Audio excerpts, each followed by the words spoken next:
we're having her sit in front of the mat. Always have her sit first. She loves the mat exercise. She loves to go onto the mat and do this exercise with you. So she needs to have permission to go on there. And you always have her sit first with your right hand, pat her chest and say, go to your mat. And then when she goes over there, say down. Even though you don't have to, she'll do that. Good. She'll do that immediately, but you still, since this is just brand new training, she's only been doing this for 3 weeks, you want to still use the commands. And in about 5 weeks, after she's done this for about 5 weeks, she'll know that all this stuff for life. And right now, I guess at this point, she's been doing this for about almost 4 weeks. So the first thing we do on this mat exercise is we practice having her be able to accept us walking away, stepping back, and then she gets a reward when she stays there. Good. Make sure you say good as you give her the reward like that. Make sure you put the reward on the mat. You start to withdraw, she takes it off the mat. She's not taking it out of your hands. She's very calm. This is a calm exercise. So once you can do that, then you can start walking around her, because this is what she'll do. Good. In real life, without the mat, out in public, this is how we teach her a downstay very quickly. She'll do all these things now that she learned on the mat. She'll do all these things without the mat out in public as well. Good. But most dogs cannot stay in a downstay when their owner walks behind them. They pop up, even people that think their dogs are really well trained. So that's why that's the first thing we practice. And we practice, good, going a lot further than that. So now that we're in a large fenced yard, I can practice walking farther away. For example, behind her, way behind her like this, and coming back. It's okay. You want to show her more when I walk away. It's okay if she turns to look, but she has to keep her body in the same direction. Good. So if she turns around or something, no, you come back and you redirect her to be straight again. And there's a couple different ways of doing that. So if she makes a mistake here, we'll show you how to do that. So you can walk away. This yard has multiple gates, and so I'm going to practice. First, I'm going to go through this one. If you're ever going to do something that's difficult for her to handle, it's okay to tell her down. And I'm going to go through this gate. And she can turn around and look, but she can't get up. Now, if she gets up, I'll show you what to do. So I'm going to leave the yard. She can't see me anymore. I'm going outside of the gate here. And now I'm going to come back. Oh, she's still there. Always come back. Good. Always come back in front of her. Always reward her from in front. Good. The same way. You see, it's all very direct and simple, but it's done the same way every time. That's why she's learned this so well, so quickly, because I do it the same way every time. I may go different places, be gone different lengths of time, make different noises, things are going on around her, but the way that I play this game with her is the same way every time. I'm always going to come back.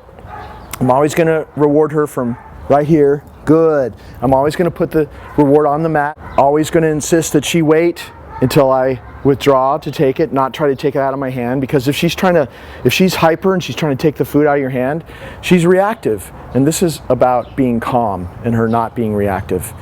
And so those simple rules are observed no matter what you do when she's on the mat. And these are all distractions and different levels of distractions. And of course, we worked our way up to leaving her on the mat alone in the yard and leaving the yard. Also, I'm going to go inside the house. You want to show where I'm going here? Show really quickly. I'm going to go inside, down. I'm going to remind her what to keep doing. Go inside. And I'm looking out at the window. I'm banging on the window from the inside at her as well, which you can hear. You can't see that. She's still there. Good. Good. Notice how I say good the moment I give her the treat. I do say good when I come out of the door or the gateway as I'm walking up to her, because it is good. I want to tell her good when she does something exceptional like that, but definitely always say good at the moment that she gets the food, because that's why she feels good when she hears that word when you're not giving her food. And later on, as she phase the food out, you'll just be saying good and giving her a pet, and that'll be all she needs, and she'll almost feel like she got a piece of food if you're doing it this way now. So those are really hard things to do. There's one more gate here that I'm going to step out of. Down, come back.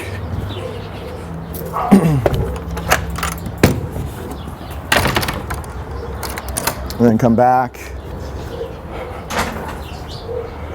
Good. Good. And also this works well. I chose to do it outside because it's a beautiful day today. But also this works really well. Having the mat in your living room, going in and out of the front door, leaving her in a downstay in your living room, coming outside, knocking on the door, ring the doorbell, whatever you're doing. She does that perfectly as well. So basically she'll stay down no matter what the distraction is. And you can even do things like down. See how I'm pulling? I'm pulling kind of hard on that. Good. If she gets up, you're going to say no. And you're going to step into her, do a little circle, step on a leash, put her back, and do it all over again. Also, I practice pulling from different angles. Good. Most dogs, when you pull on the leash, when the owner pulls on the leash towards them, the dog will get up and come to you. So that's why this is another thing we practice. Another exercise that we're practicing with her in particular, since she had such a tendency to be easily overstimulated by people in public, is we're practicing being excited and having her practice downstay. She may make a mistake, but in this video, this is a good thing for you to see because you need to see what to do if she makes a mistake. So I will just, everything's calm now, and I'm going to kind of surprise her. Hey, what's your name? You're awfully cute. What's your name? Good. Big reward. Good, because she stayed in the downstay. Yeah, she got wiggly, but you know what she used to be like, completely, out of control and no downstay or anything. So as long as she stays there, she wiggles a little bit, it's okay. Do it from the other side. Hey, sweetie, you're so good. You're such a good girl. Good. And you want to try to be as outgoing as possible and, be kind of silly, because that could trigger her to get up. And if she, let's say, I thought she was going to make a mistake, but apparently she's even better trained than I thought she was. If she gets up, you say no. Gently but firmly put her back, either stepping on a leash like that. If she leaves the mat, you step into her. She's going to be on your left. You walk her back here. You step on a leash, she'll go back, and then you try it again. If you were on this side of her and she made a mistake, the next time after you put her back, do it from in front or this side, because what you don't want to do is have her make more than one mistake in the same place, because now that's the wrong pattern. You keep practicing it over and over, and she makes a mistake here from this direction, it's going to make her worse. So go to another place, practice it, have a success there, then go back to the place where she made a mistake, and it'll be a success, and now you made her better just in that little exercise. So there's all kinds of things that you can practice to work on her issue with getting excited. But she has a real solid base right now, and if you continue these things and make up your own things at home, she's just going to keep getting better. But just make sure that if you're doing something that makes her make multiple mistakes, and you're doing it from different angles and she's making a mistake everywhere, it's too much too soon. Back off, do some simpler things, work your way back up to whatever you were doing, because you don't want to do something that she's not ready for and just practice making mistakes, because then her training is going to go downhill. So everything's done in increments. If she makes mistakes, you back off and do simple things and work your way back up to that, whatever you're working on, and then you'll have success. So when I'm going to take her off the mat, I'm going to stand next to her. This is the only way she leaves the mat. And she's waiting for the command, so she's not going to follow me blindly. Look, I'm holding the leash like I'm going to do it. Everything's the same, but I'm not going to say it. She knows. Good. She gets a reward for that. I didn't say it, so she didn't move. So she's not going to follow your body. She's really thinking. She's here in the moment with you, waiting for the command. I'll let her finish scratching her ear.